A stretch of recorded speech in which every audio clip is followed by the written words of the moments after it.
Ahí sí. Y ahí me indica que se está grabando. Ya. Bueno, en la clase anterior vimos algunas partes del equipo en sí, como estructura. También vimos algunos elementos con respecto a algunos, yo creo que algunos sectores relacionados a lo que es una instalación de un servicio de metrología, un servicio principalmente de resonancia, con sus partes, la sala técnica, la sala de examen, la sala del operador. Eh, También vimos algunos componentes de esta sala técnica que eran bien importantes y nos quedaba profundizar un poco más en relación al campo magnético. Si bien se mencionaron puntos relacionados al- a los tipos de magneto, que ya sea estático, superconductor o estos resistivos, nos faltaba la parte de campo magnético propiamente tal. Hay que tener en cuenta que, como en su minuto les mencioné, eh, como ejemplo, el campo magnético de la Tierra, se habían estudios que hablaban de la posibilidad de sacar electricidad desde el campo magnético terrestre. Nosotros, desde en este caso, una carga eléctrica en movimiento, podemos generar un campo magnético. Entonces, esta, esta propiedad en sí nos permite que nosotros, tanto de un sentido para el otro, podemos generar ya sea electricidad o una carga eléctrica o un campo magnético. Ahora, en sí va determinado por las propiedades que pueden tener algunos elementos. Nosotros, si bien dentro de los componentes que vimos estaba el niobio y, y el titanio como filamentos como para poder generar este embobinador del campo magnético de los superconductores. Entonces, el- este fenómeno en el cual nosotros hacemos pasar una corriente eléctrica y este flujo de electrones que fluye a través de estos filamentos van a generar en sí este fenómeno que en sí denominamos campo magnético. Ahora, hay que tener en cuenta que el campo magnético tiene un sentido, tiene una dirección, en sí tiene una magnitud vectorial en la cual nosotros podemos, con la cual nosotros podemos trabajar y conocer de antemano. Eso nos va a permitir que nosotros, cuando establezcamos qué, qué posición va a tener el paciente o qué sentido nosotros vamos a utilizar nuestras gradientes, ya vamos a saber en el sentido que tiene el vector del campo magnético y vamos a saber también el sentido de este. Y de base vamos a conocer la magnitud de este campo magnético principal. ¿Se entiende, chicos, esa parte?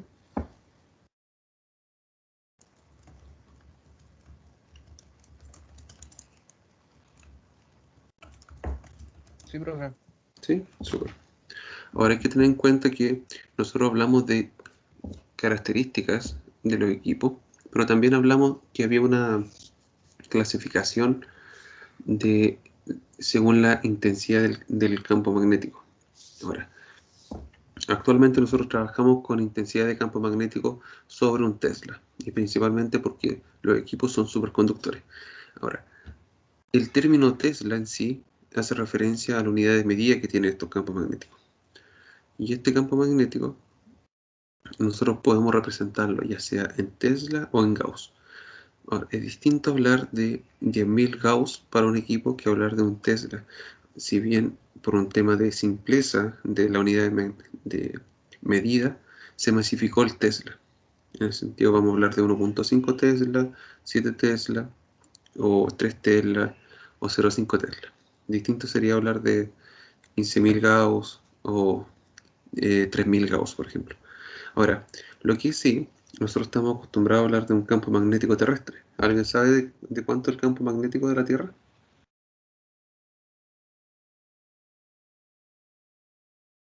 Chico,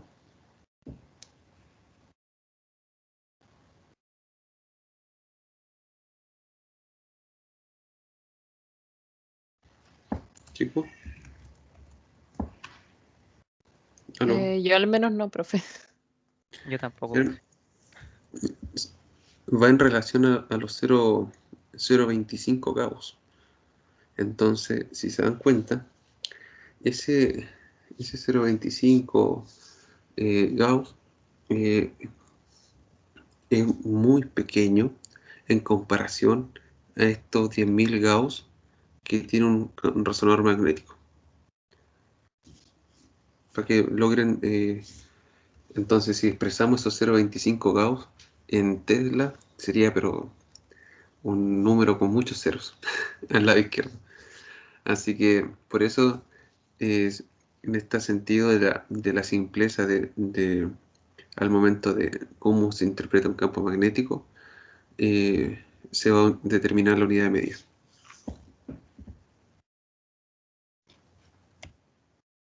Ahora, otro concepto que nosotros tenemos que manejar también es el spin nuclear.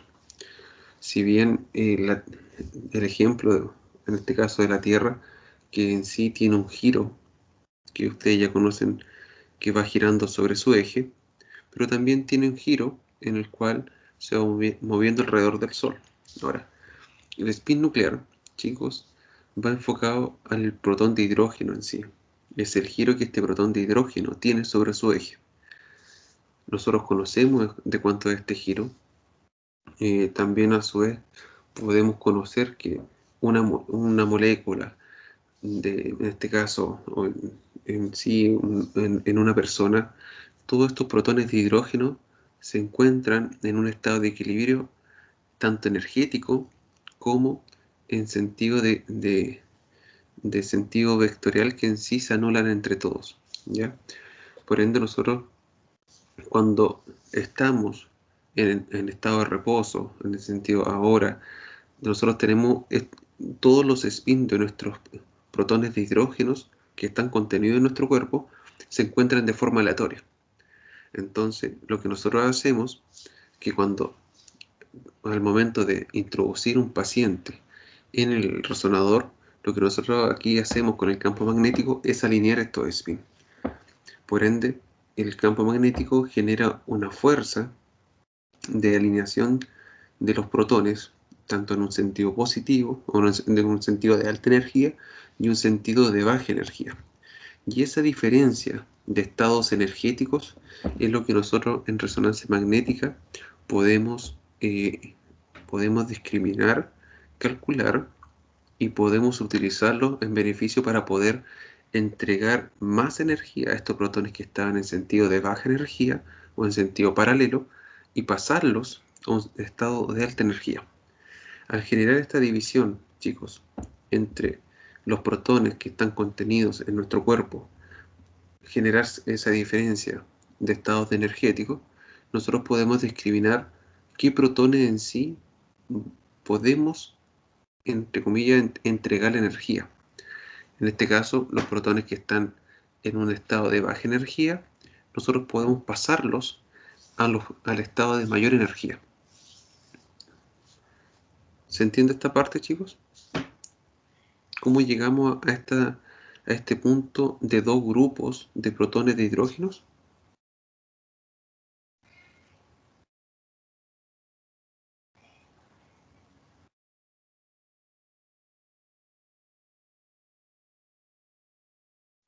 Mira, vuelvo un poco más atrás. Nosotros, aquí se incorpora este concepto del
Aló. ¿Se cayó, profe? Sí, de la nada. Ahora igual se sigue grabando. En ese sentido salió. Se cayó la. Oh, es raro, me botó de la reunión. Pero quedé acá. ¿Cierto, chicos? No, profe, había quedado cuando volvió a explicar En ese, lo del spin nuclear. Aquí. Ahí. Ya. Entonces, retomando en sí esta parte del spin nuclear, el spin nuclear hace referencia al giro que tiene este protón de hidrógeno, al igual que otros, sobre su eje. ¿Ya? Nosotros hablamos principalmente en el protón de hidrógeno en resonancia magnética, en la parte clínica, porque nosotros lo que en sí trabajamos es con el protón de hidrógeno de la molécula del agua. Entonces, este fenómeno de spin nuclear lo enfocamos en este caso al protón de hidrógeno. Cuando los protones de hidrógeno están, eh, entre comillas, están en estado de reposo o no están sometidos bajo un campo magnético, estos protones de hidrógeno están girando sobre su eje de forma aleatoria y que la sumatoria de esta energía es cero. ¿Ya? Cuando nosotros sometimos a un campo magnético este grupo de protones de hidrógeno, este spin nuclear o esta aleatoriedad que tenía en el estado inicial eh, se anula y se genera que los protones que cuando están sometidos bajo un campo magnético principal se alineen en relación a este campo magnético y se generen diferencias energéticas cuando se alinean. Esta diferencia energética hace, hace una separación en dos grupos. El primer grupo, que es el sentido paralelo, que son los protones de hidrógeno de baja energía, en un estado energético de menor energía, y tenemos un segundo grupo, que es un sentido antiparalelo o un estado energético de mayor energía. ¿Se entiende esta parte, chicos? Y esto se logra cuando nosotros sometemos los protones de hidrógeno a un campo magnético principal. Y esto quiere decir que ocurre cuando el paciente ingresa al resonador, cuando el paciente está acostado dentro del túnel. Chicos, ¿se entiende esa parte? Sí, profe. ¿Hasta aquí? ¿Vamos bien? Súper. Ahora, cuando nosotros conocemos la frecuencia de precisión del protón de hidrógeno, nosotros podemos enviar un pulso de radiofrecuencia. Ahora, este pulso de radiofrecuencia va a depender de dos factores. Uno es la intensidad de campo en la cual nosotros vamos a estar trabajando y a su vez va a depender de la constante giromagnética que va a tener este protón de hidrógeno. ¿Ya?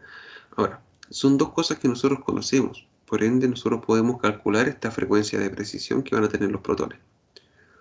Y esta ecuación en sí es la ecuación base con la cual nosotros vamos a trabajar en resonancia magnética. Existen otras más relacionadas al cálculo de flujo, cálculos de cuantificación de intensidad de señal y otra un poco más compleja, pero la esencia en sí o la ecuación base para nosotros poder generar estimulación, en este caso entregar energía a estos protones de hidrógeno, es en base a la frecuencia del árbol, ya que esta frecuencia del árbol nos va a permitir calcular la frecuencia de precisión que van a tener estos protones de hidrógeno. Por ende, cuando nosotros generamos un pulso de radiofrecuencia, va a ir en base a la frecuencia que esté, en este caso, que va a estar en ese minuto el protón de hidrógeno bajo un campo magnético. ¿Ya? Ahora, nosotros, por ejemplo, podemos calcular cuando un protón de hidrógeno esté bajo la intensidad de campo de un Tesla. Por ende, sería una frecuencia del Armor de 42.5, porque en este caso se multiplicaría la constante giromagnética, que corresponde a 42.5 del protón de hidrógeno, por 1. Ahora, si nosotros trabajamos con un resonador de 1.5 Tesla, nosotros tenemos que multiplicar este 42.5 MHz por Tesla, lo tenemos que multiplicar por 1.5. Y eso a grandes rasgos es 63.70, 63.6 aproximadamente. 63.67, algo así. Entonces, nosotros vamos a conocer la frecuencia de precisión que nosotros necesitamos para poder generar un pulso de radiofrecuencia específico para ese protón de hidrógeno. Ahora, nosotros tenemos otro campo magnético que se desglosa de este B sub 0, que ese B sub 0, chicos, este B sub 0 que se encuentra acá, es la sumatoria de tres campos magnéticos, ¿ya? El primero es el campo magnético principal, que es el más grande, el más intenso. También se suma el campo magnético generado o esta variación generada por las gradientes. Y un tercer campo magnético que contiene ese B sub 0 corresponde al entorno bioquímico que genera variaciones en el campo magnético de ese protón de hidrógeno, ¿ya? Cuando nosotros conocemos estos tres tipos de campos magnéticos a los cuales se va a ver influenciado el protón de hidrógeno, nosotros podemos calcular la frecuencia del árbol, ¿ya? Ya conocimos el campo magnético principal, que puede ser de 1 Tesla, 1.5 Tesla o 3 Tesla como límite para uso clínico. Nos falta conocer la utilidad en este caso de las gradientes magnéticas. Por ende, los gradientes magnéticos, chicos, como les mencioné en su minuto, es una variación lineal del campo magnético principal a lo largo de este campo. Por ende, nosotros como ya sabemos que el campo magnético principal tiene una dirección, un sentido y una magnitud, nosotros en este caso la gradiente se expresa por la magnitud vectorial que va a ejercer, ¿ya? Y se define como G.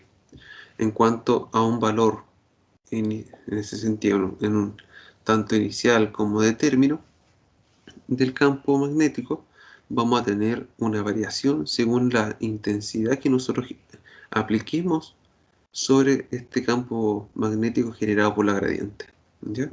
Y va a tener un sentido positivo y un sentido negativo.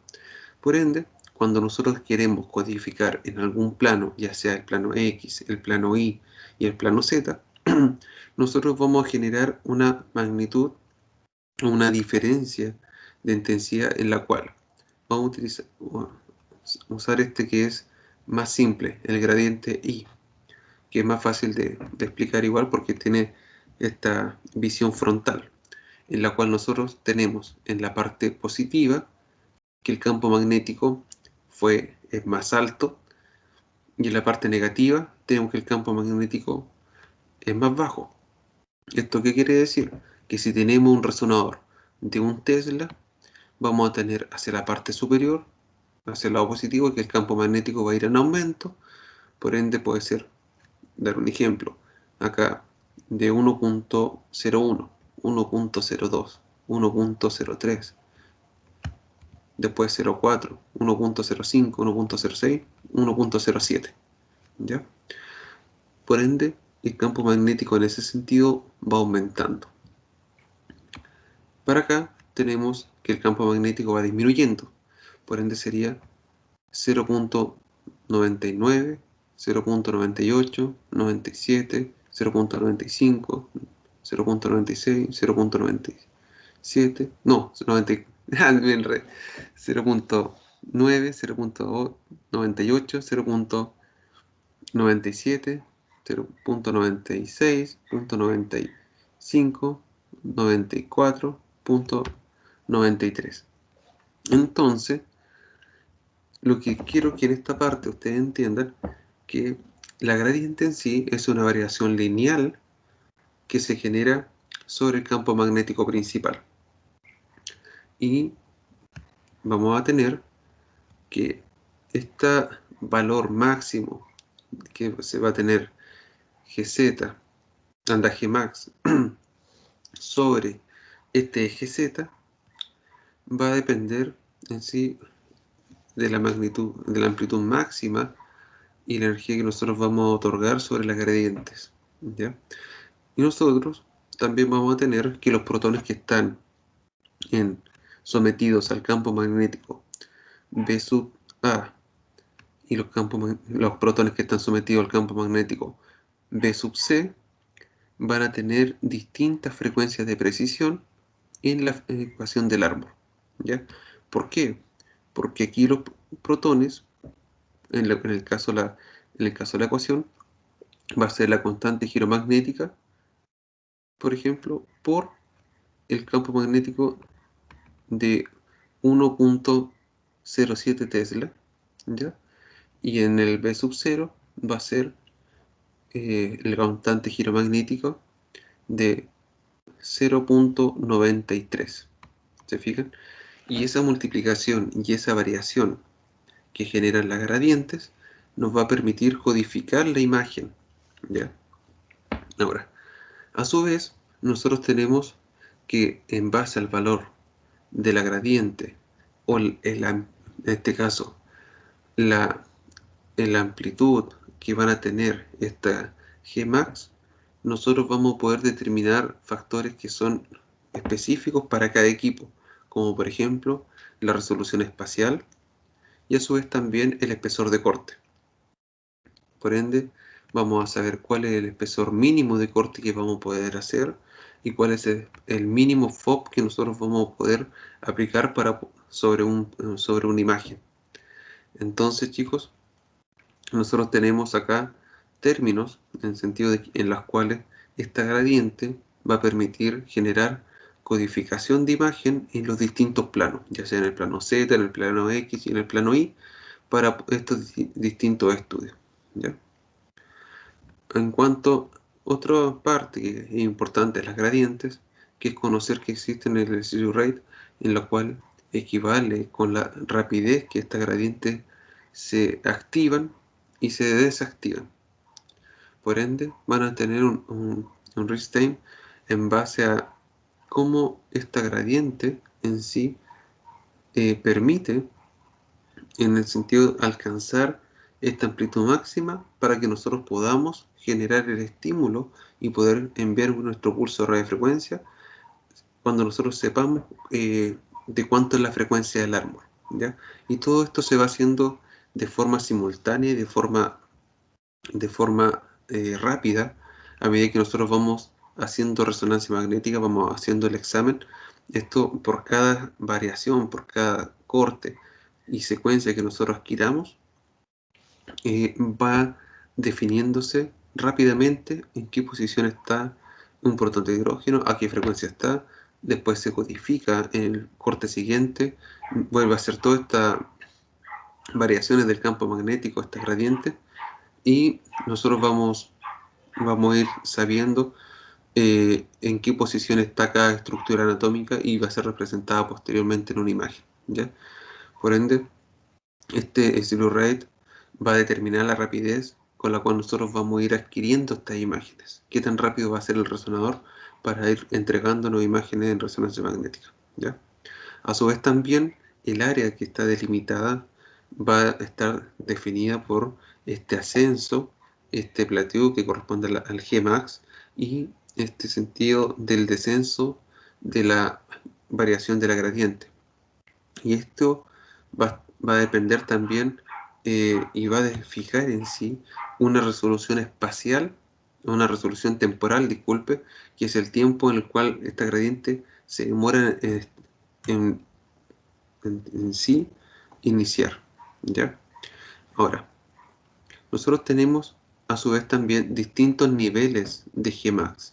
Hay equipos que son más modernos, que tienen un Gmax mucho más alto, que nos va a permitir obtener, en este caso, mejor resolución espacial, mejor y FOV más pequeño, versus gradientes que entregan menor resolución espacial y, en este caso, más tiempo, ¿ya?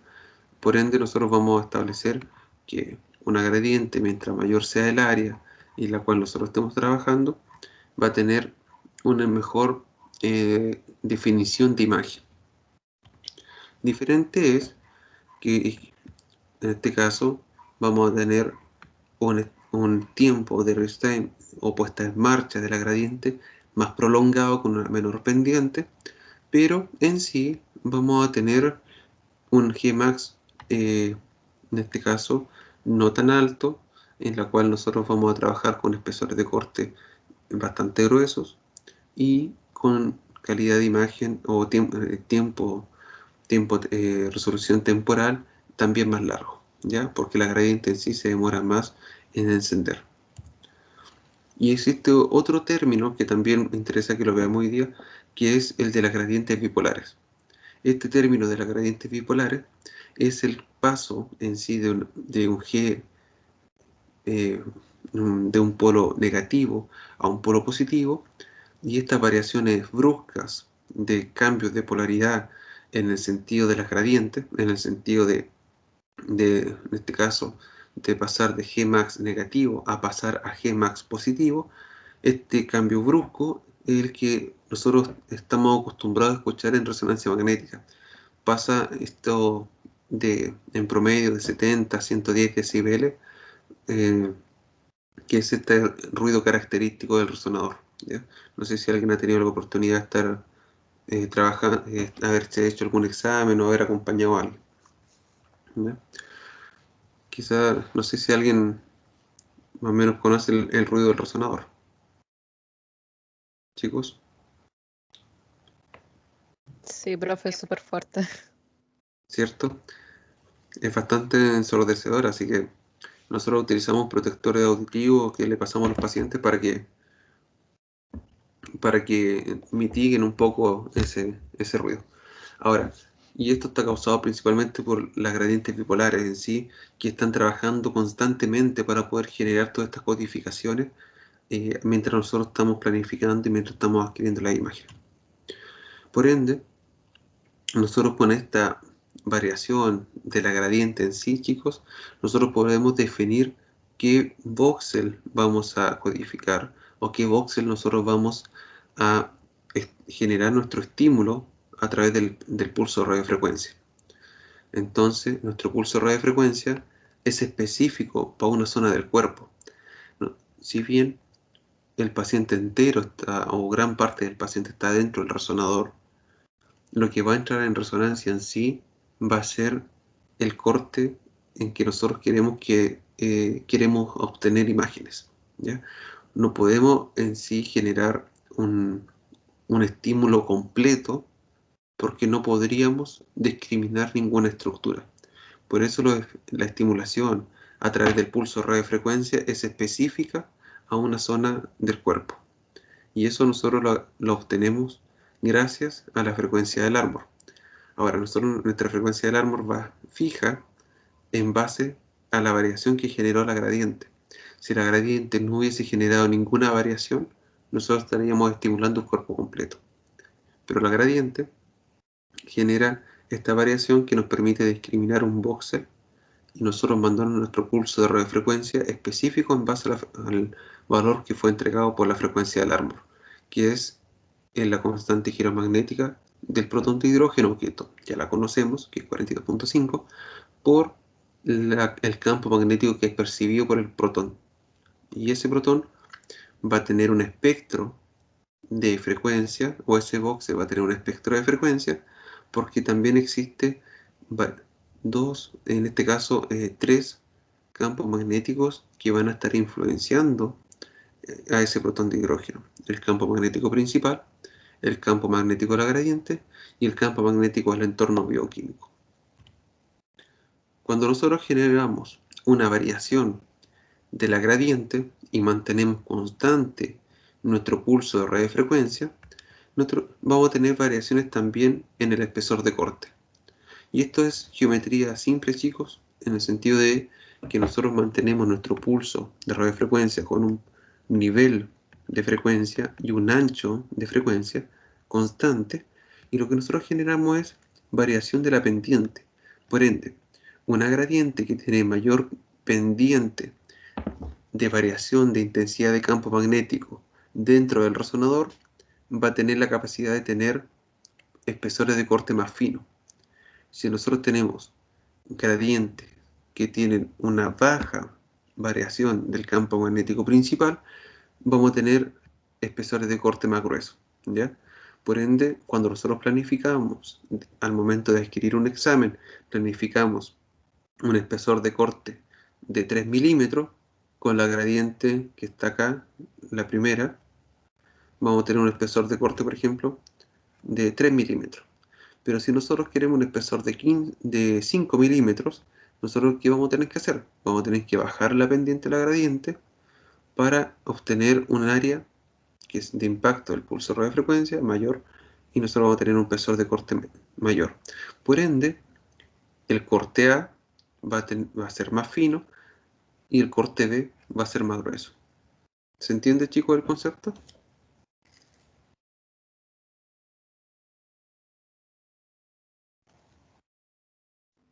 Sí, profe, sí se entiende. Súper. No sé si algún compañero, alguien más quedó con la duda. Profe, ¿y cómo en sí yo podría disminuir el gradiente? El Gmax, nosotros definimos la intensidad que le aplicamos, la intensidad de corriente que nosotros le aplicamos a la gradiente. Y esa intensidad que nosotros aplicamos a la gradiente es la que va a definir, en este caso, la pendiente que la gradiente va a ejercer sobre el campo magnético principal. Y eso se regula según lo que nosotros queremos y lo que nosotros planifiquemos. Si nosotros queremos espesores de corte de 1 milímetro, ¿cómo tiene que ser la pendiente y la gradiente? Alta. Más pronunciada, ¿cierto? Si nosotros queremos espesores de corte de 10 milímetros, ¿cómo tiene que ser la pendiente y la gradiente? Más baja. Más baja. Eso es.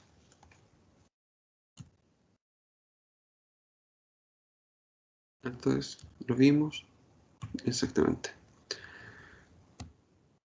Entonces, chicos, nosotros, acá como recordatorio, en el caso de nosotros definimos nuestro pulso de radiofrecuencia gracias y trabajamos en base al estímulo de los protones de baja energía, ¿ya?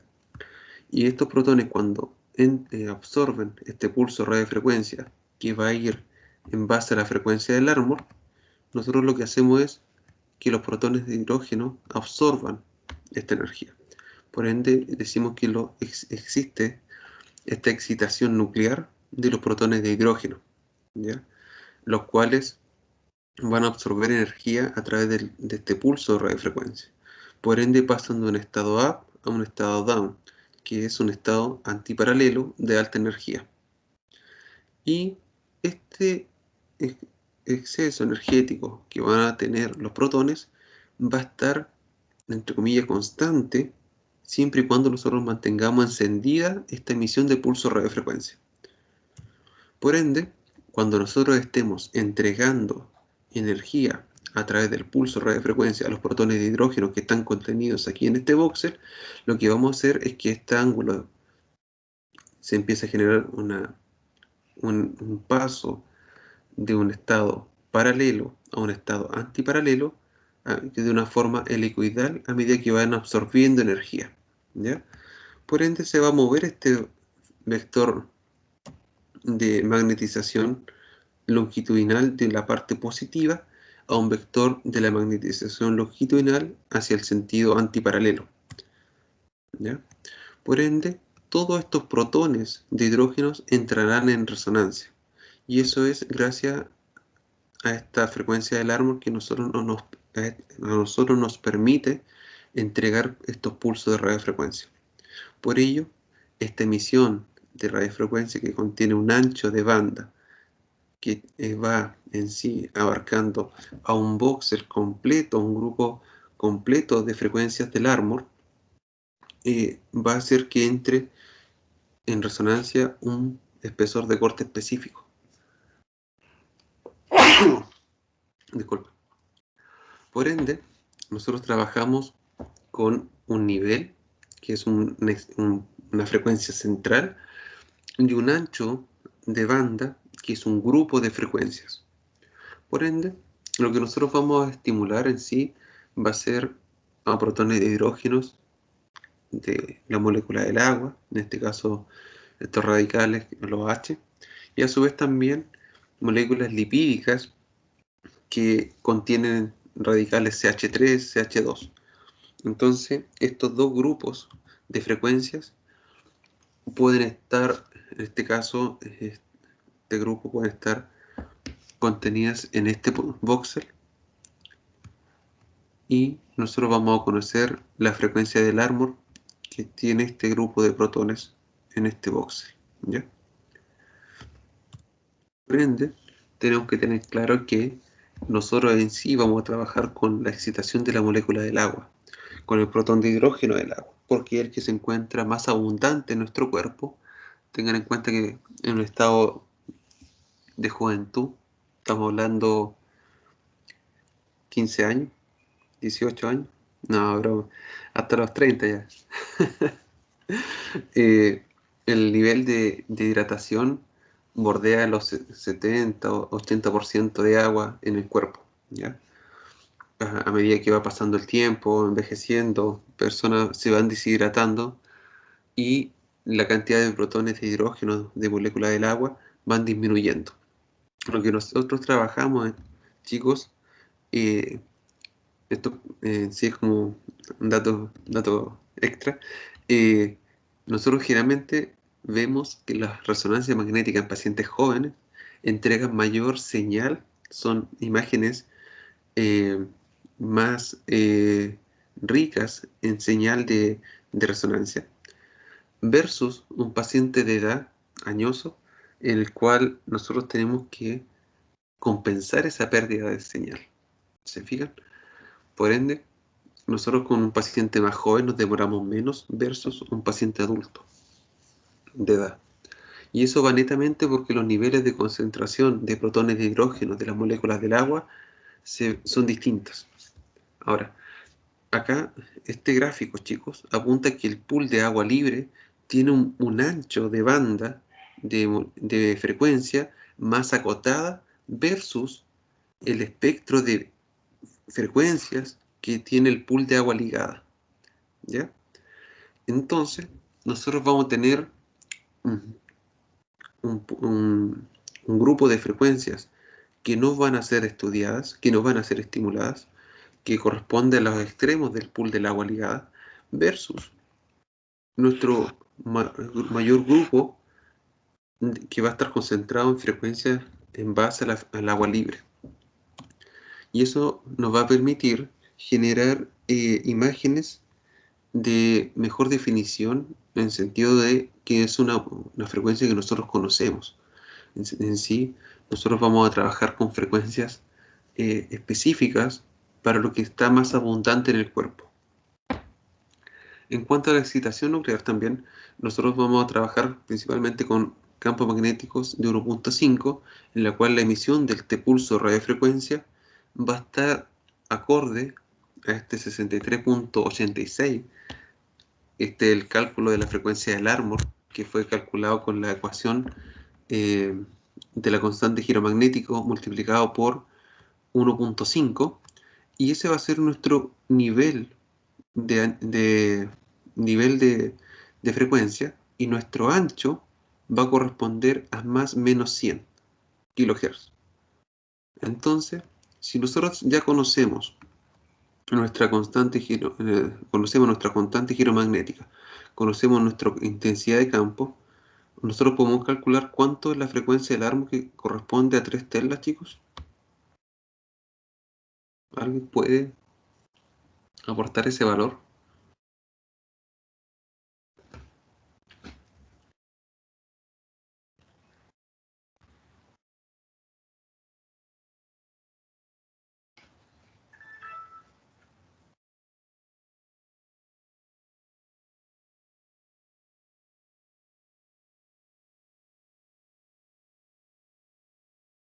Aló, estoy solo. Estamos trabajando para un profe. Ah, ya, súper. ¿Alguien sabe cómo se llamaba este actor que ha gastado muchos millones en ser rescatado?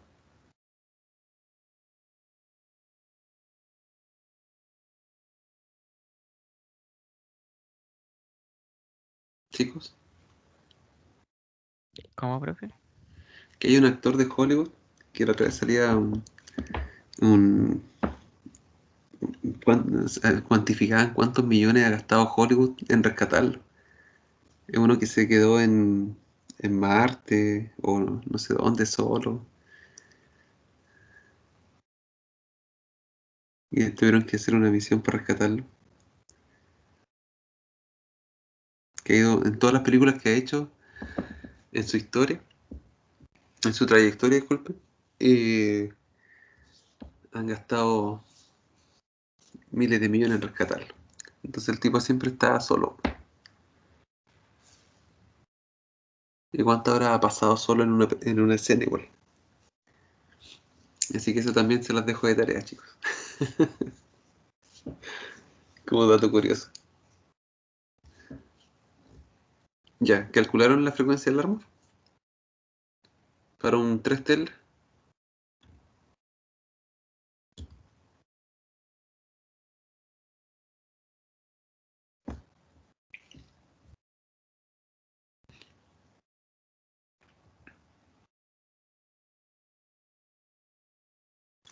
Serían 127.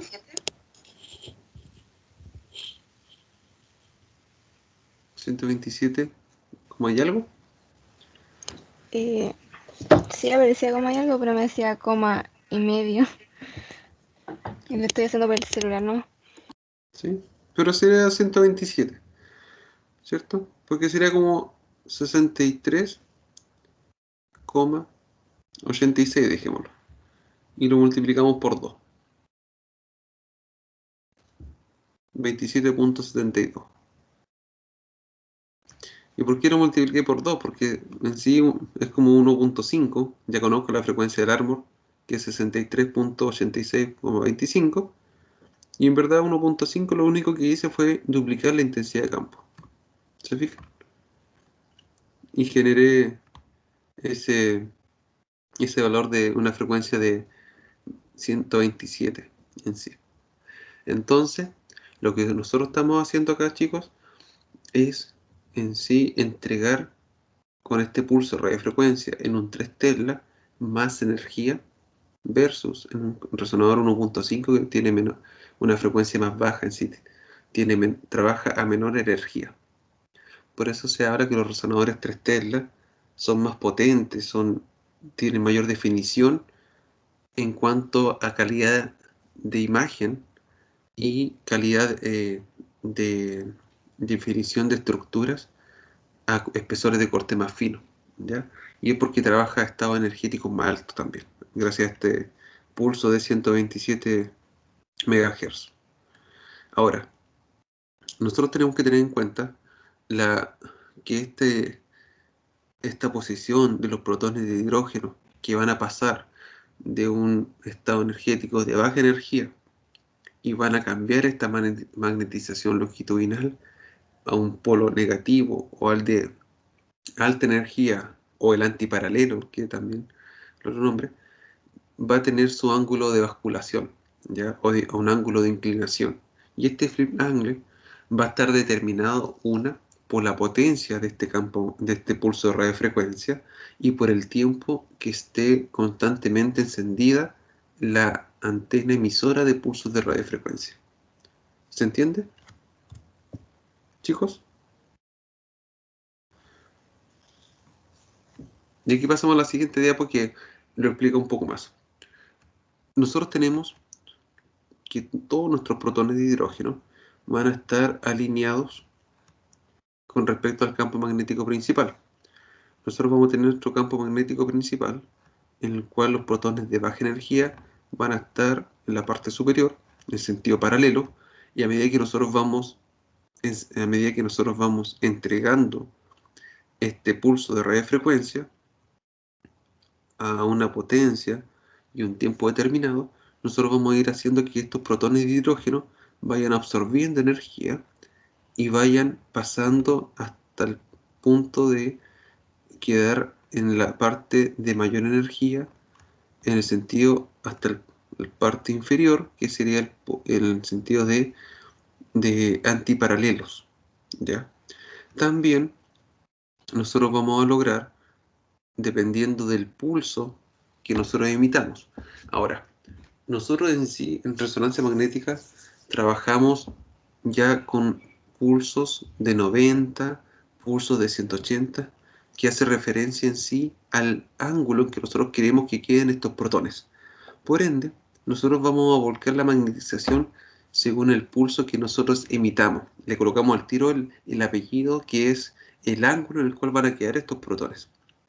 Entonces, nosotros vamos a tener también que cómo generamos este vuelco de los protones. Si va a ser un vuelco de 180, va a ser a través de un pulso de radiofrecuencia, un pulso de 180.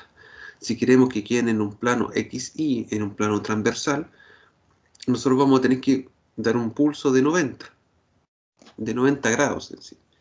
Y este pulso de radiofrecuencia de 90 va a tener una energía suficiente y va a estar encendida un tiempo necesario para que estos protones lleguen a 90. Entonces lo que nosotros especificamos en el equipo es qué posición queremos que estos protones queden. Y ahí se simplifica un poco más este trabajo o esta planificación de estudio, ya que nosotros en sí ya no le decimos al equipo entrégale X energía. Lo que hacemos es quiero que los protones queden en un plano XY que corresponde a 90. Por ende, el equipo automáticamente calcula cuánta energía y tiempo necesario se va a tardar para que esos protones lleguen a 90. Si nosotros le decimos al equipo, queremos que los protones lleguen a 180, el equipo en sí define cuánta energía tiene que entregarle y, a través del pulso de radiofrecuencia y cuánto tiempo tiene que estar encendida esta, esta antena emisora de pulso de radiofrecuencia para llegar al plano de 180. ¿Se entiende, chicos?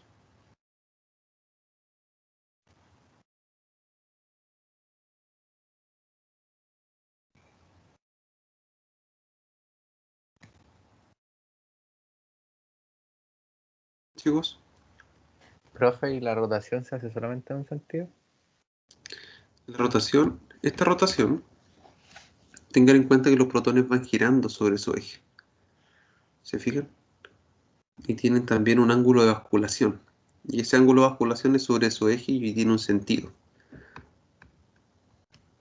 Y esto, lo que nosotros estamos hablando acá, que esta magnetización de los protones de hidrógeno que están absorbiendo energía a través del pulso de radiofrecuencia, es lo que nosotros hablamos en sí, que el protón llega a un estado, entra en resonancia, entra en ese sentido de se magnetiza y absorbe energía a través de esta excitación nuclear que nosotros estamos haciendo mediante el pulso de radiofrecuencia. Porque posterior a esto, o cuando nosotros apagamos nuestra antena emisora de pulsos de radiofrecuencia, se genera otro fenómeno, que es el fenómeno, chicos, ¿alguien se acuerda? ¿Cuál venía después?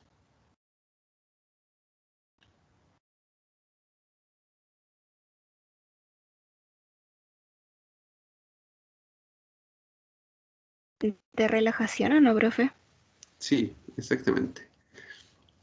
Bien, ahí estaba ese cuadrito, chicos, que especificaba el resonador, el RF, venía la excitación, después venía la relajación y venía la señal de resonancia magnética que podía ser expresada ya sea en una imagen o en un espectro, ¿cierto? ¿Se acuerdan de esa foto? ¿De ese esquema? Sí, profe. Nosotros ya vimos acá lo que era el sentido del RF, vimos el campo magnético, vimos también ahora la parte de magnetización y nos corresponde pasar a la parte de relajación nuclear. Vamos en ese paso de ese esquema. Entonces, Este fenómeno de relajación ocurre inmediatamente una vez que nosotros apagamos la antena emisora de radiofrecuencia, y se denomina fenómeno de relajación nuclear porque los protones de hidrógeno que habían absorbido esta energía buscan su estado de equilibrio, y es a través de la liberación de la energía. Entonces, este exceso energético que fue absorbido al momento de entrar en resonancia se libera y vuelve nuevamente a su estado, en este caso, de estado de paralelo o estado de baja energía. Entonces, aquí tenemos los dos fenómenos. El primero, que era el de excitación, el cual los protones de hidrógeno absorbían energía gracias al pulso de radiofrecuencia, y después teníamos el segundo fenómeno, que viene a continuación, que es que nosotros apagamos la antena, ya no tenemos pulso de RF, y los protones de hidrógeno vuelven nuevamente a su estado de equilibrio, generando esta liberación de energía y volviendo a su magnetización longitudinal, que es con respecto al eje Z, que es en la misma dirección del campo magnético principal. Por ende, la relajación energética no es un proceso espontáneo, sino que requiere una estructura en torno a los cuales sean capaces, estos protones de hidrógeno, sean capaces de entregar esta energía. Por ende, necesitamos un entorno que facilite la absorción de energía, y a su vez también que permitan que se genere el fenómeno de relajación. Por ende, nosotros vamos a estar influenciando que estas moléculas que absorbieron energía, dependiendo cómo estén en su entorno bioquímico, van a permitir que tengan facilidad de liberación de energía o tengan dificultad para liberar la energía. Y todas estas diferencias en las cuales los distintos protones de hidrógenos liberan la energía va a permitir que nosotros discriminemos ciertas estructuras. Y esa liberación de energía es lo que nosotros vamos a denominar como la FIT. La FIT, en este caso, es la caída libre de la inducción que están provocando estos protones de hidrógeno, que nosotros vamos a poder cuantificar y poder medir con una antena receptora. Y esta antena receptora va a emitir una señal que va a ser esta FIT, que en sí va a estar relacionada a esta solenoide amortiguada que nosotros vamos a poder expresar para cada tejido que esté entregando energía. Nosotros vamos a determinar, según la magnetización, cómo fue la magnetización longitudinal, la recuperación de esta longitudinal, vamos a permitir y establecer distintos tiempos acorde a cada tejido. Y esas diferencias nosotros las vamos a plasmar después con distintas tonalidades de grises asignadas para cada tejido. Cada parámetro, que está el T1, está el T2, está el DP, en este caso el T2 estrella, nosotros vamos a poder discriminar los distintos tejidos, así como también vieron imágenes en las cuales el líquido se veía hiperintenso, que era un T2, el líquido se veía hipointenso, el líquido de cefalorraquídeo se veía hipointenso, que correspondía a un T1. Nosotros vamos a poder definir distintas ponderaciones, ¿ya? A su vez también tenemos, dentro de estas ponderaciones, tenemos una que se llama la densidad protónica, que en sí va a determinar la densidad existente o la cantidad de protones de hidrógeno que están contenidos en ese voxel. Por ende, nosotros vamos a tener en sí una intensidad de señal que va a ser directamente proporcional a este número, a esta densidad de núcleos de hidrógeno contenidos. Entonces, mientras mayor cantidad de protones de hidrógenos, en este caso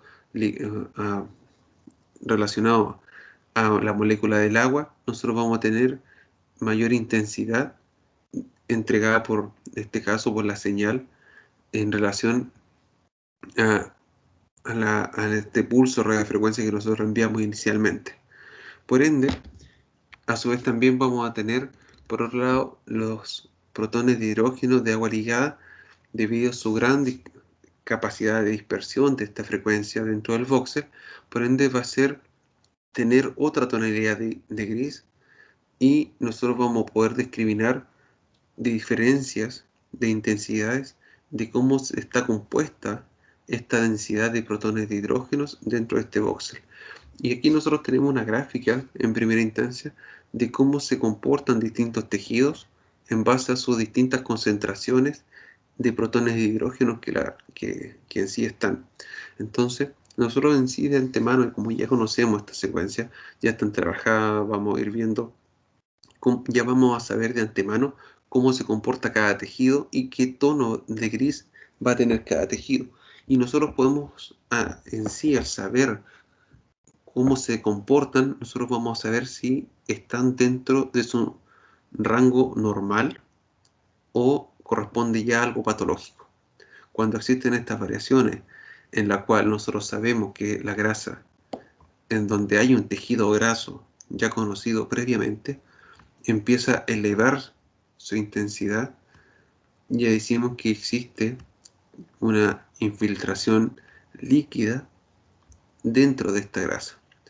O a su vez, nosotros podemos decir que en la sustancia gris o en la sustancia blanca que tiene este rango de señal, nosotros si vemos que empieza a elevarse la señal, ya hablamos que existe un componente líquido que está generando un aumento de señal, y ya podemos hablar que existe un edema o un edema cerebral en esa zona.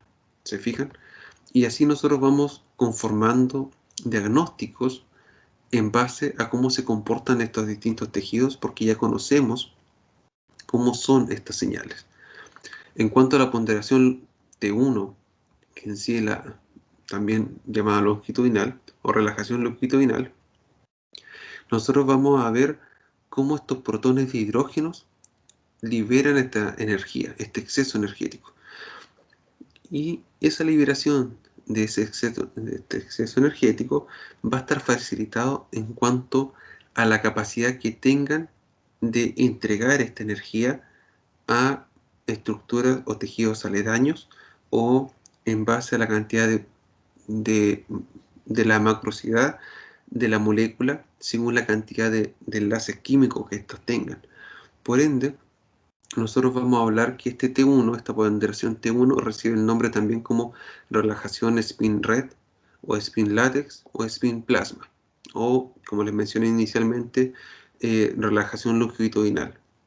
Y nosotros vamos a tener aquí que existen varias formas de liberar este exceso energético o entregar esta energía al medio, y eso va a ir influenciado principalmente con el movimiento browniano. Existen tres tipos, chicos. Estos tres tipos en sí, como este protón, puede entregar su energía mediante la vibración, mediante la traslación o la rotación en sí sobre su eje, ¿ya?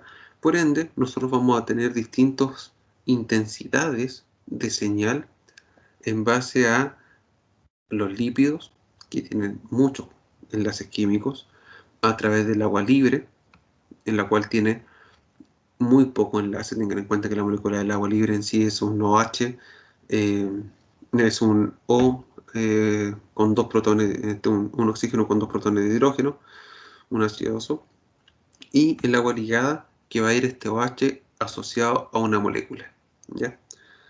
En cuanto a las distintas intensidades que nosotros vamos a ver en la relajación longitudinal, va a depender de cómo ésta libera la energía. Por ende, un tiempo de liberación en la cual un tejido libera rápido esta energía, se va a hablar que existe un tiempo de T1 que es corto. ¿Por qué? Porque se hace referencia que es un T1 corto que se demoró muy poco en liberar la energía. Por ende, cuando nosotros generamos la medición, este tejido ya entregó energía, entregó señal, versus un tejido como el agua, que tiene un T1 largo, va a tener dificultad para entregar esta energía. Por ende, nosotros lo vamos a ver hipointenso. Y aquí nosotros tenemos nuestra escala de grises, en la cual hace referencia a que la liberación de energía es inversamente proporcional a la facilidad de la relajación. Por ende, nosotros vamos a ver la grasa que es hiperintensa, tengan en cuenta aquí la grasa de cuero cabelludo, que va a estar hiperintensa porque tiene mayor facilidad de entregar esta energía y tiene tiempos T1 corto, versus el agua libre que está en el líquido cefalorraquídeo, que tiene dificultad para entregar esta energía, tiene un T1 largo y va a aparecer hipointenso. ¿Se fijan?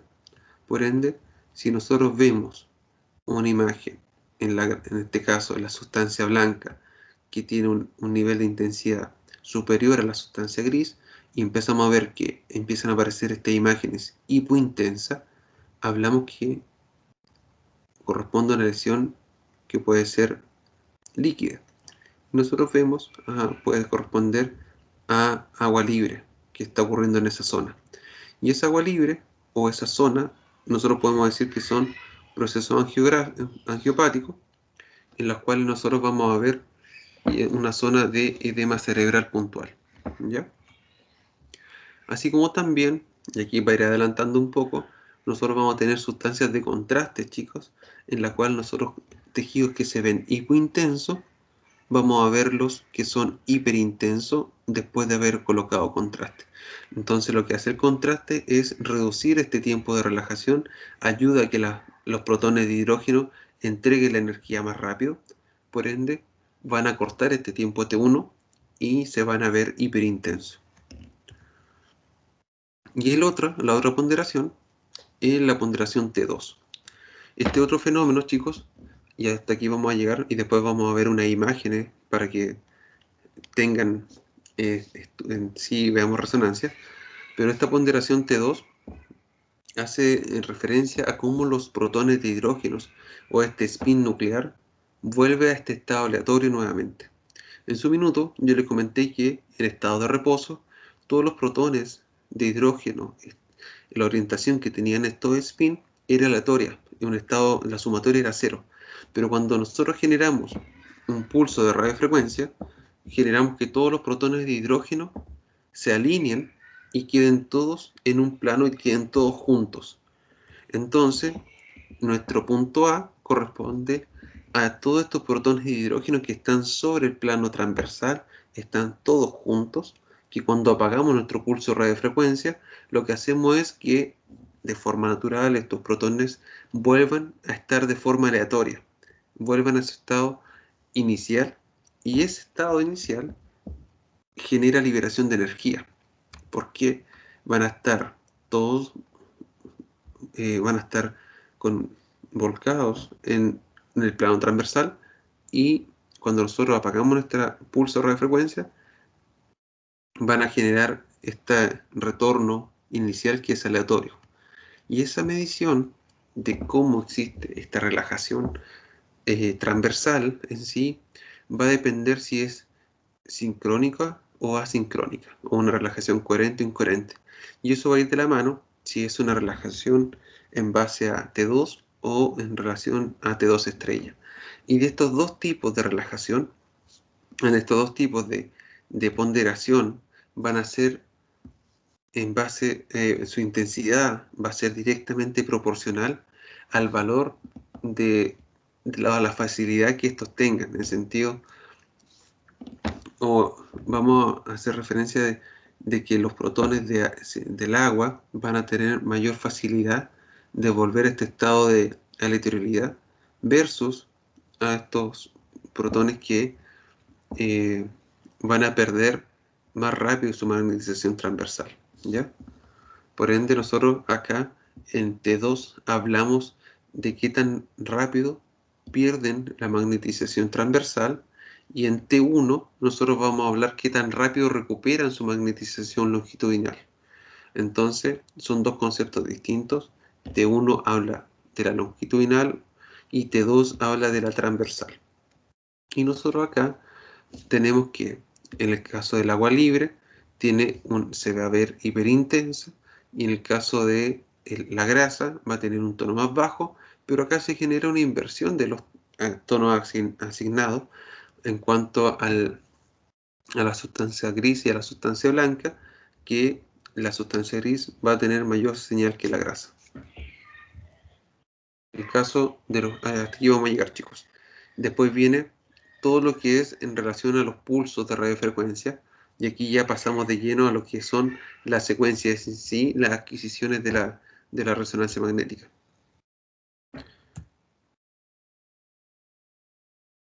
Les voy a mostrar algunos exámenes, chicos. Voy a dejar de compartir. ¿Dónde está? Eso.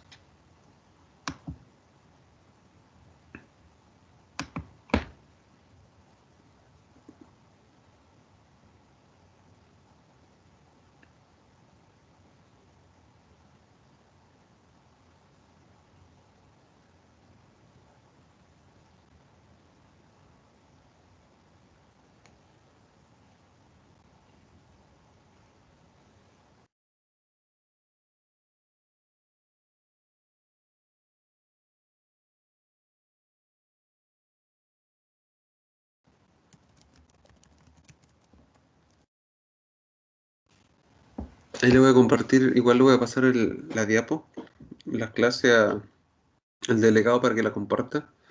Y debieran, es raro porque debieran aparecerle ya el grupo. No sé si en estos minutitos mientras tanto. Sí, profe, si aparece ahora. ¿Aparece ahora? Sí. Genial. Miren, voy a buscar una resonancia de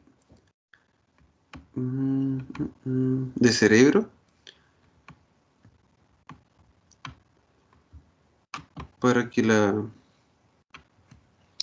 revisemos y ustedes ya vayan viendo imágenes al respecto, ¿ya? Después se le va a hacer más fácil todo Vamos a comparar ahí. Y les comentaba que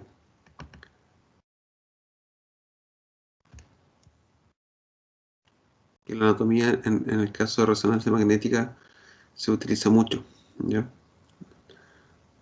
Se hace más amigable todo.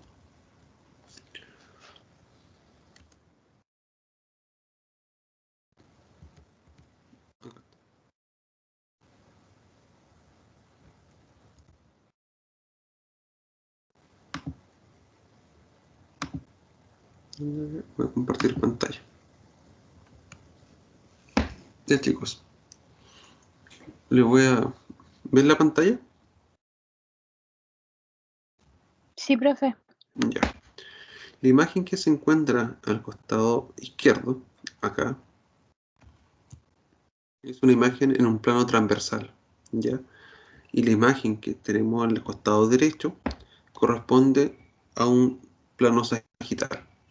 ¿Lo ven, chicos? Por ejemplo, la lupa está acá, corresponde al lado, en este caso, al plano sagital, y acá corresponde al plano transversal, ¿ya? Y lo que estamos viendo acá es una imagen de resonancia magnética. ¿En qué ponderación, chicos?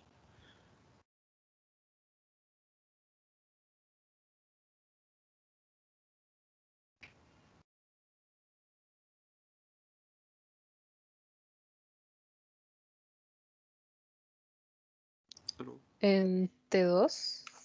Bien, excelente, súper. La probabilidad ahí. No, pero este 2. El líquido cefalorraquídeo se ve hiperintenso, ¿ya? Ahora, nosotros dijimos que la sustancia gris tenía una intensidad más elevada que la sustancia blanca, ¿cierto? Acá tenemos la sustancia blanca que es más grisácea. Ahora, nosotros vemos estas lesiones que son bien puntiformes, en el sentido de que vamos a encontrar que no corresponden a la sustancia gris y por ende vamos a decir que tienen ya un componente líquido elevado. Por ende van a generar que se vean hiperintensas.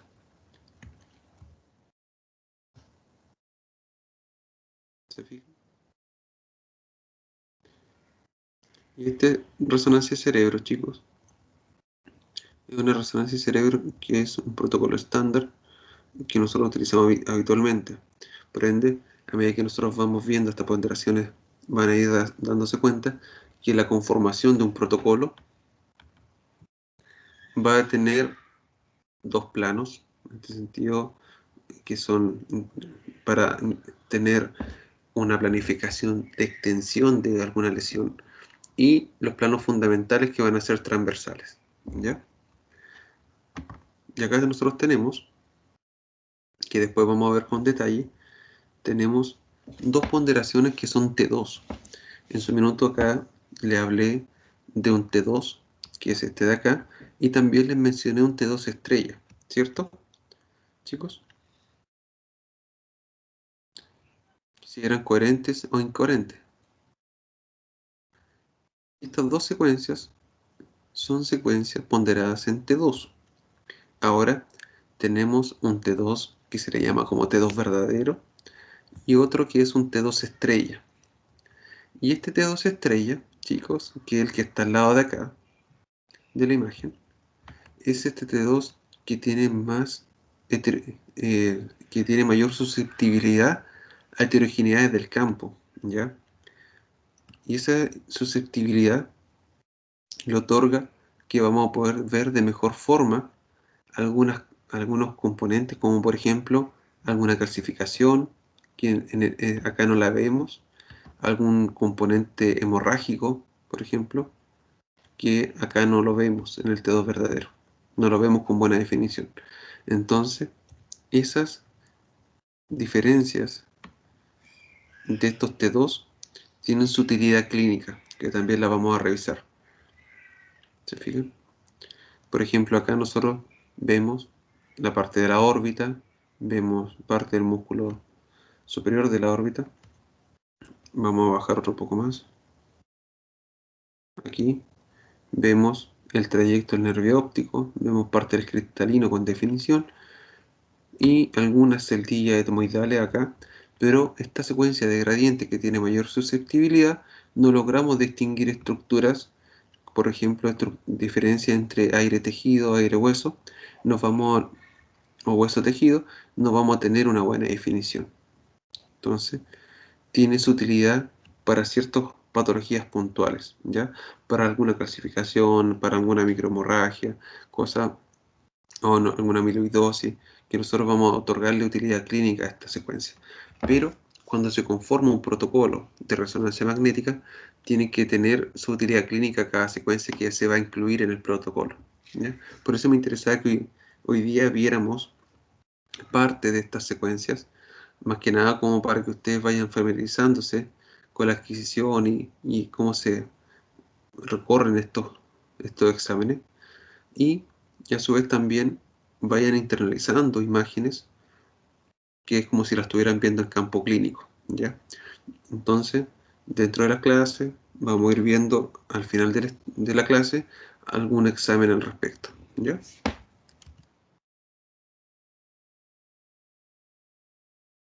Deje de compartir. Dame un minuto. Voy a buscar otro examen.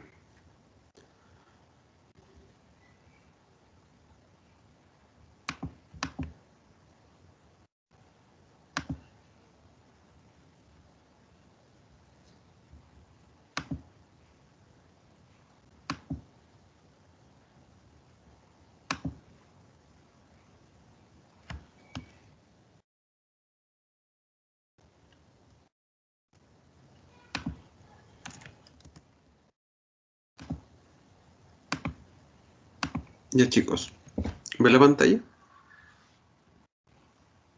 Sí, profe. Sí, profe. Ya, súper. Entonces, aquí ya tenemos dos ponderaciones que ya son conocidas para ustedes. El T1 y el T2. Que ya ustedes van a decir que ya lo conocen, ya lo han visto. Esta última tercera, que es una secuencia STIR. Ya todavía no pasamos la base física de la secuencia STIR. Para que no se compliquen. Pero ya hoy día vimos la ponderación T2, que vimos que el líquido se veía hiperintenso, que la grasa, si bien no era, no tenía, no era un tono de gris tan elevado, pero estaba por sobre el músculo, estaba por sobre el hueso cortical, y iba a tener un tono de gris igual levemente aumentado. A diferencia, en la ponderación T1, que dijimos que la grasa, acá está, en la grasa era hiperintensa y el líquido cefalorraquídeo era hipointenso, el agua libre en este caso, es hipointenso. Tenemos también el hueso medular, como el hueso a nivel de los cuerpos vertebrales. Teníamos que el hueso cortical, en este caso el borde de esta estructura ósea, era hipointensa. Y tenemos también que aquí ya empieza a aparecer, en este caso, la médula, el cono medular, tiene un tono de gris intermedio, ¿ya? A diferencia en este caso de la médula, en este caso del T2, que tiene un tono de gris más bajo, ¿ya? E hipointensa. En este caso, el tono de gris de la médula en T1 corresponde a un ISO que se ve isointenso, como un tono intermedio, ¿ya? Entonces nosotros en un protocolo de resonancia de columna lumbar, nosotros ¿qué buscamos?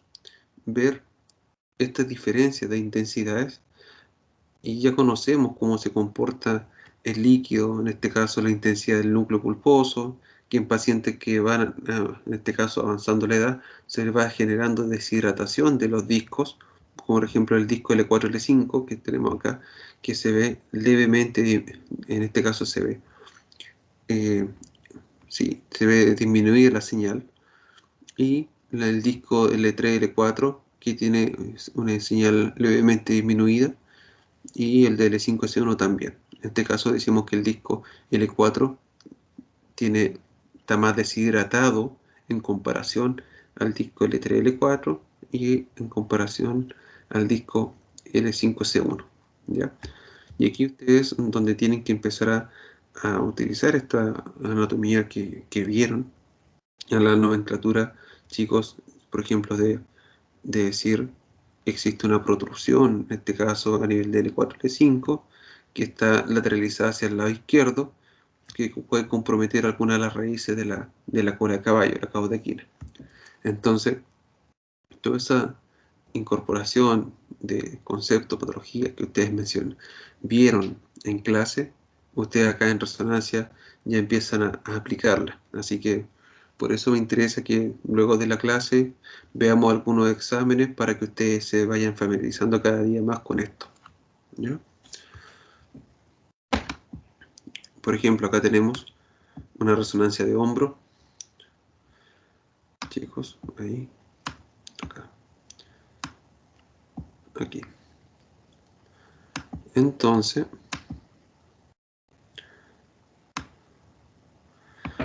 ¿qué tenemos acá en la resonancia de hombro? Vemos por fuera, chicos, el del músculo deltoide, vamos viendo el músculo subescapular, parte de la corredera, vemos arriba el tendón del supraespinoso, vemos el músculo del supraespinoso, el espacio subacromial, vemos la cabeza del húmero, en este caso podemos ver ahí que corresponde al cuello quirúrgico, el húmero, y vamos viendo, chicos, cómo se comportan estas estructuras, ¿ya? Por ejemplo, acá tenemos la primera que corresponde a una imagen de densidad protónica, y esta de acá que corresponde a un T2.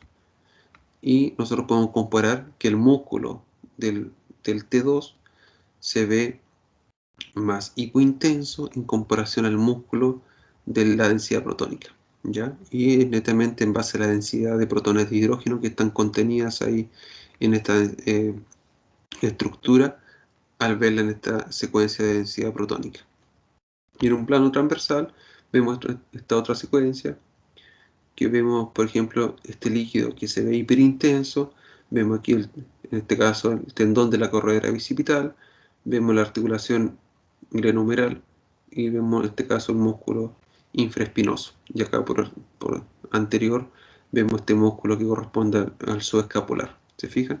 Y ustedes ir viendo estructuras anatómicas que ya son conocidas y ver si que corresponden a una estructura normal, ¿ya? ¿Qué otro estudio tenemos? tenemos una resonancia de rodilla, que vamos a ver acá.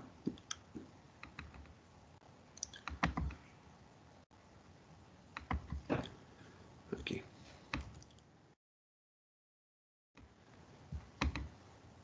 Ahí. Acá.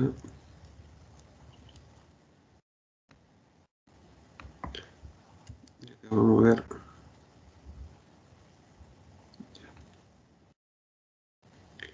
Entonces, chicos, acá en una resonancia de rodilla, vemos, partiendo de superior a inferior, vamos a ver, en este caso, los músculos del vasto. En este caso, el vasto es rodilla izquierda, no, rodilla derecha, vasto medial tenemos acá. Se mueve un poquito. Tenemos vasto medial, tenemos el tendón del cuádriceps, aquí tenemos el fémur, la rótula, vemos el borde externo, el cóndilo externo, vemos en este caso acá el cóndilo medial, vemos el túnel ahí, vemos parte del ligamento cruzado anterior. Si vamos bajando, ahí, bajando, vamos a llegar a los platillos tibiales. Pueden tomar como referencia en este caso el plano coronal para ver la altura del corte. Vemos el ligamento transverso que le da soporte a los meniscos. Vemos parte de los platillos tibiales, el tendón rotuliano. ¿Se fijan? Acá aparece la cabeza del peroné, el músculo gastrocnemio ahí, en este caso los gemelos. En un corte coronal, chicos, vamos a ver la extensión en este caso del fémur. Vamos a ver aquí el cóndilo externo, el cóndilo interno, los meniscos, chicos, que son hipointensos en estado normal. Vemos los platillos tibiales, la espina tibial, vemos los ligamentos colaterales, la cabeza del peroné. En un corte sagital, chicos, vamos a ver el asta anterior del menisco, el asta posterior del menisco medial. Vamos a bajar una imagen coronal para que puedan orientarse por dónde está pasando el corte sagital. Vamos a ver aquí platillo tibial, vamos a ver el ligamento cruzado posterior, que se inserta en la parte posterior de la tibia, y recorremos la imagen, vamos a ver el ligamento cruzado anterior. Entonces, al recorrer esta imagen, vamos a encontrar también que se puede evaluar de mejor forma toda la grasa de Hoffa, el tendón rotuliano, la rótula, tendón del cuádriceps. Ya pasamos a la parte lateral, vamos a ver el menisco, el asta anterior del asta lateral, el asta posterior del menisco lateral, y parte del platillo tibial externo y la cabeza del peroné. Así que son hartas estructuras, chicos, hartas cosas que ustedes tienen que estar evidenciando, viendo, y me interesaba que viéramos estas imágenes para que ustedes se fueran familiarizando con respecto a la anatomía, a la estructura en resonancia magnética, ¿ya? Entonces vamos a ir dejando unos minutos después de la clase para revisar algunos exámenes de resonancia magnética y ustedes pueden irlo, ¿cómo se llama esto? Internalizando dentro de su examen, ¿ya? Después vamos a ver rodillas, vamos a seguir viendo algunos otros hombros, unos codos, tobillos, algunos pies, alguna resonancia de abdomen, escolangia. A medida que vayamos avanzando en clase, contenidos, vamos a ir incorporando algunas secuencias. A su vez también vamos a ir dejando unas clases que van a ser exclusivamente de protocolos para que ustedes también sepan la planificación de estos exámenes, ¿ya? Así que eso, pues, chicos. No sé si alguien tiene alguna duda, alguna observación, algo.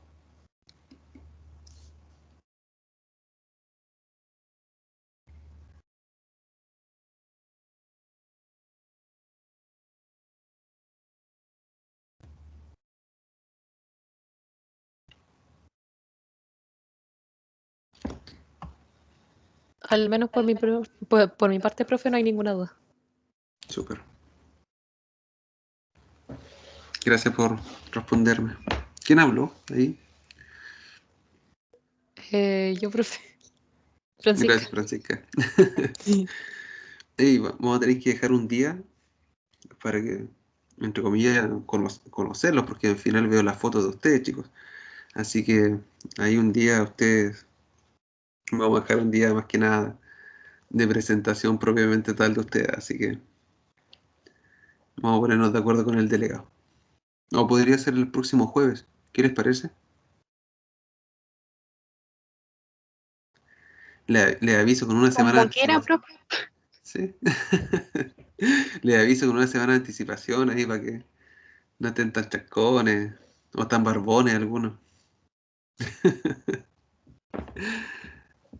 Ya, chicos. Mire, la temática de las clases es lo que, si bien o sea, algunas bien concentradas, es esta en sí. Veamos exámenes, veamos parte física también y ir incorporando estas imágenes mientras más vayamos viendo, más fácil se le va a ir haciendo a ustedes para familiarizar todo esto.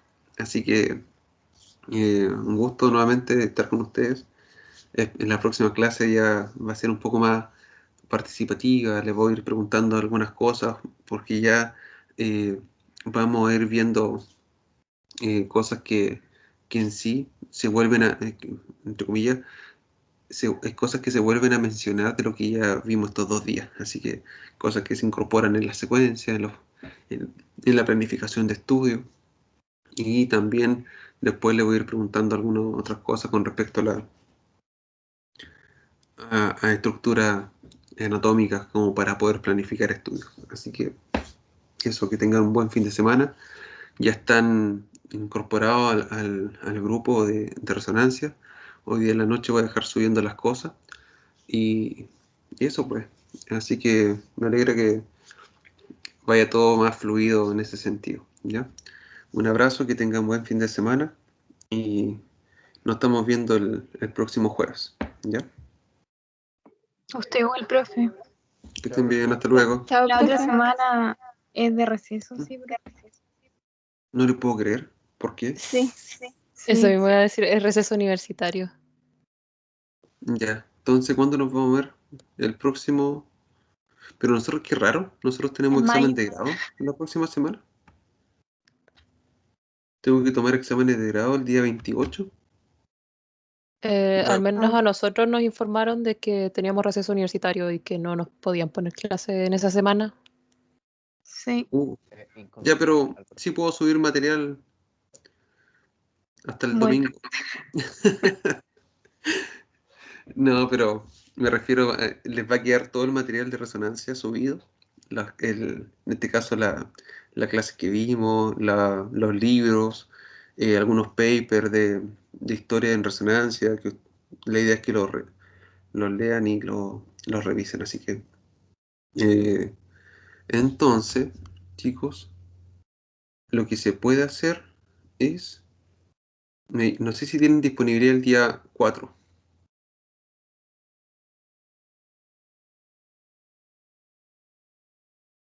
El 4, o me confirman, ¿ya?